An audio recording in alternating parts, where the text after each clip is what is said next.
这就是明年秋吧，就是他们的羊肉汤吧，是蛮出名的，就是起源于这里，就是当地的，所以我在离开这里之前，非得要吃掉这个当地的东西。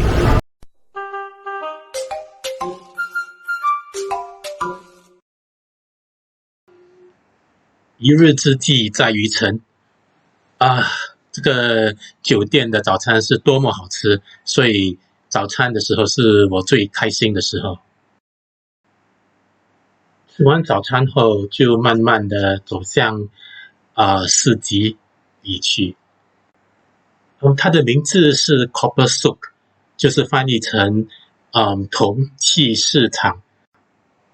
不过呢，还可以看到很多卖别的东西就是那些香料之类的东西。来到了 Gaziantep 的铜器市场，这里卖的很多都是有铜器的，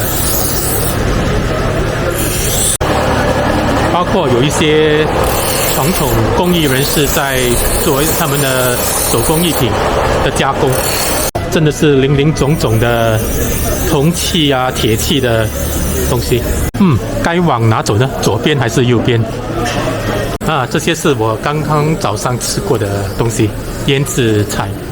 在这里可以看到很多地道的师傅在做一些铁器。好了，就不打搅他们了。还有这漂亮的七彩的香料。这里跟其他大城市像伊斯坦布尔的市集比是比较接地气的，就是没有这样多游客。这里就有林林总总的香料、腌菜之类的东西，颜色真的是很鲜艳。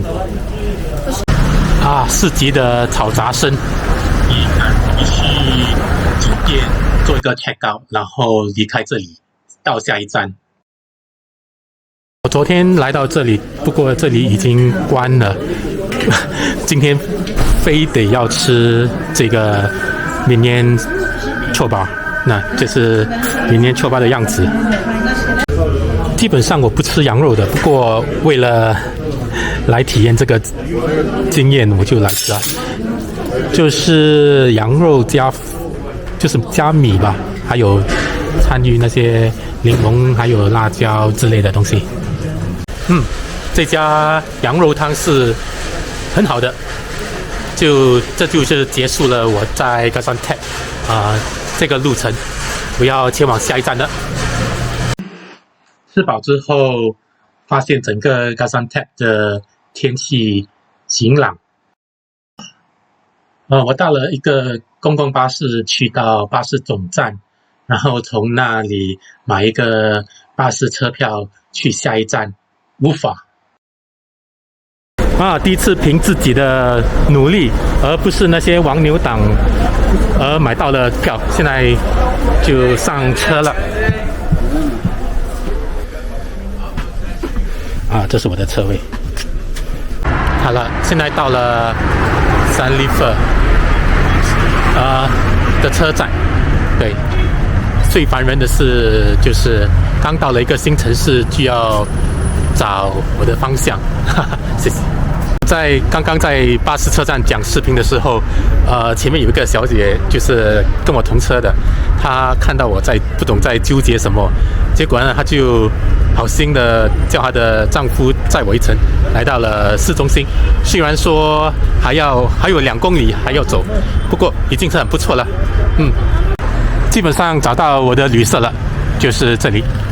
哇，你不能相信它的价钱，就是100里拉，我上次给的是200，我就当你做一个 room tour 吧。这里就是 reception， 然后呢，我房间就是102，还蛮黑的。这就是我的房间，就是一个单人床，然后呢，就是有一个暖气，7点才开，就是这样。公用的厕所就是这里。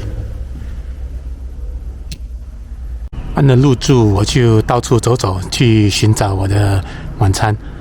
就经过这个回教堂，哇，我分明是被它的塔给吸引住了。先让你看看这里的鱼先吧，这些是圣鱼。明天可能就讲一些它的典故。这里就是圣湖，夜晚的圣湖。夜晚游客真的是少得可怜。这里有蛮多回教堂的，这也是蛮新建的。先给你们看看沙努夫晚上的街景，就是从高看下去。